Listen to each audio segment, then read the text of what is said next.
Assalamualaikum warahmatullahi wabarakatuh. Sebelumnya perkenalkan, nama saya Muhammad Abdul Hakim dengan NIM 3625012. Alhamdulillahirrabbilalamin, wabihi nasta'in ala umuri dunya waddin, wassalatu wassalamu ala asrofil anbiya wal mursalin wa ala alihi washabihi rasulillahi ajmain, amma ba'du.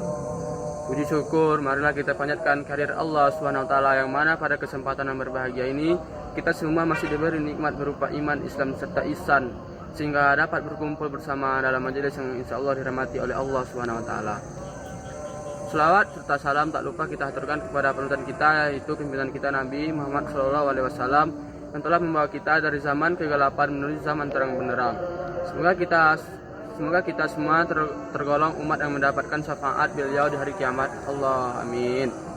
Terima kasih atas kesempatan dan waktu yang diberikan kepada saya untuk bicara di hadapan video ini. Pada kesempatan berbahagia ini, izinkan saya menyampaikan pidato dengan tema sosial agama dan berjudul intoleransi antar umat beragama sebagai kebutuhan sosial masyarakat. Hadirin yang dirahmati oleh Allah SWT. Manusia hidup di dunia ini tidak bisa lepas dengan namanya interaksi atau hubungan timbal balik. Karena apa? Karena manusia adalah makhluk yang sosial. Manusia membutuhkan makhluk lain untuk memenuhi kebutuhannya dan saling ketergantungan dan segala bidang kehidupan. Kita bagikan seekor lebah dengan bunga, bagikan kerbau dengan burung jalak, bagikan ikan remora dan ikan hiu yang saling membentuk simbolisme dan untuk bertahan hidup. Akan tetapi dalam kehidupan ini ada yang banyak sekali perbedaan, karena memang Allah SWT menciptakan manusia secara bersuku-suku dan berbangsa-bangsa untuk menciptakan kehidupan yang damai dan terbebas dari konflik perbedaan. Maka diperlukan sikap saling menghargai dan menghormati antar sesama. Sikap saling menghargai ini sering kita artikan dengan sebuah kata indah dan bermakna, apalagi kalau kita bukan toleransi. Dalam bahasa Arabnya tasamuh. Hadirin yang dirahmati oleh Allah, toleransi itu adalah sikap menghargai dan menghormati dan menerima perbedaan antara suku, antara sesama manusia, baik perbedaan agama, suku, budaya maupun kebiasaan. Nah, toleransi agama ini sendiri sudah diatur dalam beberapa firman Allah di Al-Quran. Salah satunya itu surat Al-Baqarah ayat 226. Allah berfirman, tidak ada paksaan dalam beragama Islam.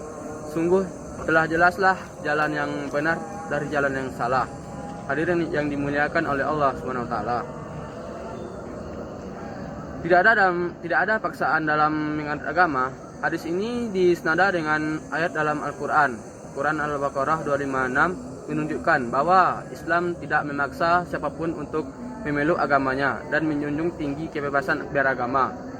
Ayat tersebut mengandung bahwa memeluk agama Islam tidak menghendaki dan adanya paksaan, melainkan melalui kesadaran dan keinginan pribadi yang bersangkutan. Bagi mereka yang berkenan, dipersilakan. Bagi yang tidak, adalah hak mereka sendiri untuk menolak dengan sepenuh hati.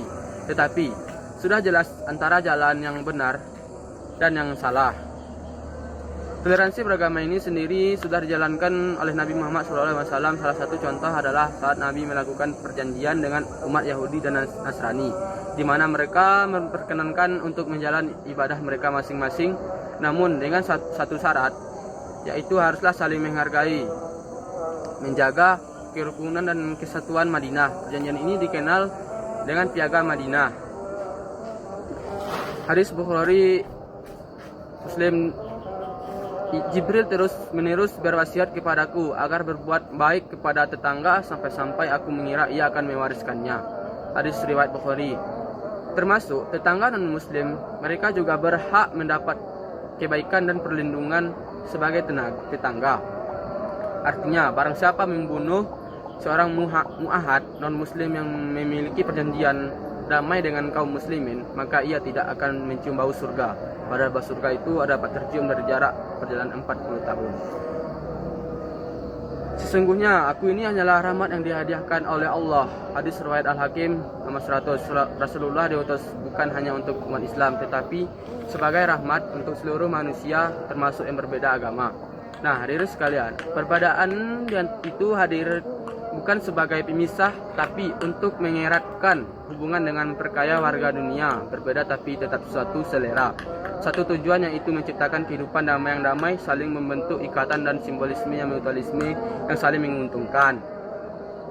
Hadirin yang dirahmati oleh Allah, dari apa yang kita telah pelajari tadi, maka dapat disimpulkan, yaitu Islam memerintahkan kepada umatnya untuk saling tenggang rasa dan toleransi dalam menjalankan ajaran agamanya masing-masing. Allah SWT sengaja menciptakan manusia berbilang bangsa dan suku hanya untuk menguji, mampukah manusia untuk hidup rukun dan ramai, penuh kasih sayang di dalam mencari kebenaran di sisinya, serta sikap toleransi yang kita lakukan dan menciptakan bahtera kehidupan yang damai dan penuh keharmonisan.